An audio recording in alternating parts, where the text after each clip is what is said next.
ஐயனார் துணையில இன்னைக்கான ப்ரமோ என்னன்னு பார்க்கலாம். வானதியோட அண்ணா நிலா கிட்ட தகராறு பண்ணதுனால சோழன் போயிட்டு வானதியோட அண்ணாவை நல்லா அடிச்சிட்டாங்க. அதனால வானதியோட அண்ணாக்கு நிறையவே அடிபட்டிருக்கு. அவங்களும் போயிட்டு ஹாஸ்பிட்டலில் அட்மிட் ஆகுறாங்க. வானதியோட அப்பாவுக்கு இதை பார்த்து தாங்க முடியல. என் பையன் இந்த நிலமையில படுத்துட்டு இருக்கானே அப்படின்னு சொல்லிட்டு வானதியோட அப்பாவுக்கு என்ன பண்ணுறதுன்னு தெரியாமல் போயிட்டு போலீஸ் ஸ்டேஷனில் கம்ப்ளைண்ட் கொடுத்துட்றாங்க. அங்கே இருந்த 2 போலீஸ் வந்து சோழனை அரெஸ்ட் பண்ணலான்னு சொல்லிட்டு வராங்க வீட்டுக்கு. அங்கே வந்துட்டு எல்லாரும் கேட்குறாங்க, சார் எதுக்காக வந்திருக்கீங்க அப்படின்னு சொல்லிட்டு. இங்கே சோழன்றது யார் அப்படின்னு சொல்லிட்டு கேட்குறாங்க. நான் தான் சோழன் அப்படின்னு சொல்லிட்டு சோழன் வராங்க. நீ வானதின்றவங்களோட அண்ணாவை அடிச்சிங்களா அப்படின்னு சொல்லிட்டு கேட்குறாங்க. ஆமாம் அடித்தேன் அப்படின்னு சொல்லிட்டு சொல்கிறாங்க. நீங்கள் உங்களை வந்து அவங்க அரெஸ்ட் பண்ண சொல்லி கம்ப்ளைண்ட் கொடுத்துருக்காங்க.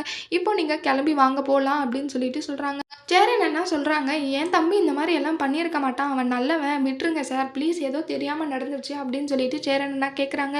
இல்லை அவங்க அப்பா கம்ப்ளைண்ட் கொடுத்துருக்காங்க, அதனால நான் கண்டிப்பாக அரெஸ்ட் பண்ணி தான் ஆகணும் அப்படின்னு சொல்லிட்டு சொல்கிறாங்க. சோழனையும் கூட்டிகிட்டு போயிடுறாங்க. நிலாவுக்கு என்ன பண்ணுறதுனே தெரியல. நிலாவுக்கு அப்போ தான் சோழன் மேலே இருந்த பாசம் அதிகமாகுது.